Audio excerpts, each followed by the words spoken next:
खबरों की। जम्मू कश्मीर में लोकसभा चुनावों के पहले चरण के लिए आज सुबह पोस्टल बैलेट की प्रक्रिया शुरू होगी। इस प्रक्रिया के तहत 85 साल से अधिक बुजुर्गों और दिव्यांगों के घर घर जाकर उनसे मतदान करवाया जा रहा है। कठुआ उधमपुर डोडा सीट के लिए 19 अप्रैल को मतदान होना है, जिसके चलते आज चुनाव आयोग की टीमें इस जिम्मेदारी को निभा रही हैं। जम्मू कश्मीर में लोकसभा चुनावों के पहले चरण के लिए आज सुबह पोस्टल बैलेट की प्रक्रिया शुरू हो गई। इस प्रक्रिया के तहत 85 साल से अधिक बुजुर्गों और दिव्यांगों के घर घर जाकर उनसे मतदान करवाया जा रहा है। कठुआ उधमपुर डोडा सीट के लिए 19 अप्रैल को मतदान होना है, जिसके चलते आज चुनाव आयोग की टीमें इस जिम्मेदारी को निभा रही हैं। ज्यादा जानकारी के रुख करेंगे हमारे साथ संवाददाता साहिल खजूरिया हमारे साथ जुड़ गए हैं। साहिल, सबसे पहले ये जानना चाहूंगा कितनी टीमें जो है गठित की गई हैं और कितने दिन की ये प्रक्रिया रहने वाली है?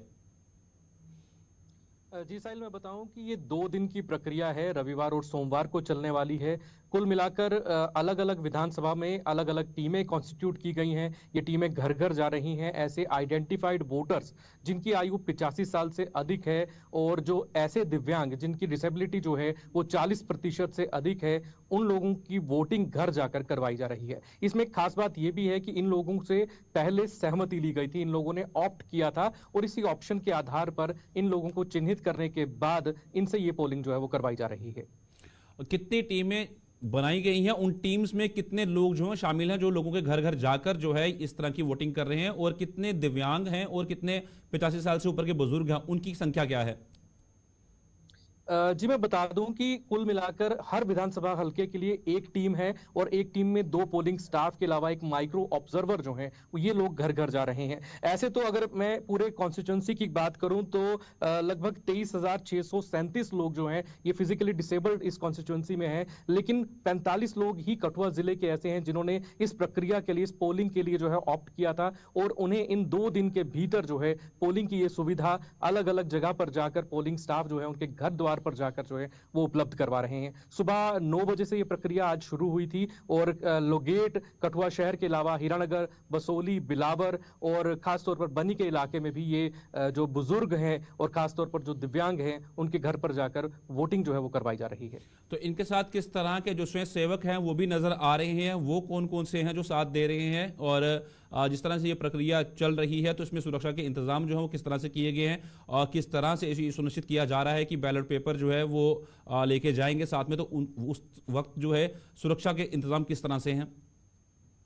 जी, जो माइक्रो ऑब्जर्वर और पोलिंग स्टाफ हैं इसके साथ बाकायदा पूरा सुरक्षा अमला जो है वो साथ जा रहा है। लोगों को पहले ही सूचना दे दी जाती है कि आज ये टीमें उनके घर पर आने वाली हैं, इसलिए पहले ही लोग भी तैयार रहते हैं। बाकायदा पूरा पोलिंग बूथ जो है वहां जाकर एक स्थापित किया जाता है और ये पोलिंग करवाई जाती है। साहिल, इसके साथ मैं बता दूं कि 19 अप्रैल को क्योंकि इस सीट पर मतदान होना है, 16.25 लाख से ज्यादा जो मतदाता इस सीट पर हैं उनमें से डिसेबल्ड और जो दिव्यांग हैं, इसके अलावा जो जिनको कोरोना के सिम्टम्स हैं, उन लोगों के लिए चुनाव आयोग ने ये सुविधा जो है वो दी है। और ना सिर्फ कठुआ जिला बल्कि डोडा उधमपुर कॉन्स्टिट्यूएंसी के सभी विधानसभा हलकों में इस तरह की प्रक्रिया को जो है वो आज अंजाम दिया जा रहा है।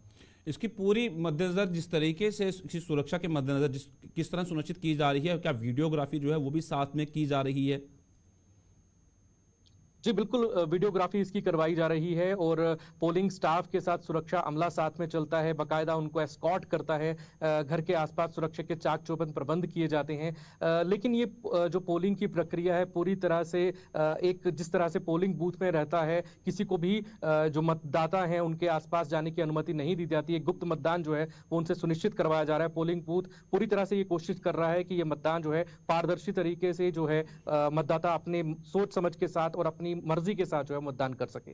मैं इसमें साहिल ये भी जोड़ दूं कि अलग अलग पोलिंग बूथ जो जिला भर में तैयार किए गए हैं, पूरी डोडा उधमपुर कॉन्स्टिट्यूएंसी की बात करूं तो 2637 पोलिंग बूथ तैयार किए गए हैं। एक ये जो पोलिंग बूथ है ये मोबाइल पोलिंग बूथ की तरह काम कर रहे हैं और लोगों को बड़ी सहूलियत दे रहे हैं, क्योंकि इससे पहले इस तरह के मतदाताओं को लंबी लंबी कतारों में लगना पड़ता था। खासतौर पर 85 साल से अधिक आयु के लोग और जो 100 साल की आयु को पार कर जाते हैं उनके लिए खासी दिक्कतें होती थी। इन्हें उठाकर जो है वो लाया जाता था पोलिंग बूथ पर, फिर उनसे वहां मतदान करवाया जाता था। लेकिन आज उनमें एक संतोष दिख रहा है कि ये पोलिंग स्टाफ उनके घर द्वार पर पहुंच रहा है, उनके घर में उनके कमरे में ही बैठकर वो चंद ही मिनटों के बीच जो है अपनी वोटिंग की प्रक्रिया को अंजाम दे पा रहे हैं।